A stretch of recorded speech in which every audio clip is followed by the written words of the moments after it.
Volunteer అంటే తమంతట తాముగా సంతోషంగా తమ సోదర సోదరీమణులకు సేవ చేయడం. ధ్యాన స్థితిలో ఉండి సేవ చేయడం. సోదర సోదరీమణులు ధ్యానంకే కూర్చుని ఉంటారు. కానీ వాలంటీర్ల ముఖ్య కర్తవ్యం ఏంటంటే తమకు తాము ధ్యాన స్థితిలో నిమగ్నమై ఉండి మాస్టర్‌లో లీనమై అటువంటి స్థితిలో అందరికీ సేవ చేయాలి. వాలంటీర్ వర్క్ అంటే అది. అందరినీ ఆహ్వానించటం వారి బాధ్యత. ఎవరైనా వృద్ధులుంటే వారికి మెట్లు ఎక్కడం కష్టంగా ఉండొచ్చు.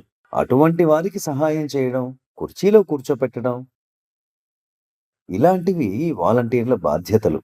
ये सब अपनी जिम्मेदारियां हैं।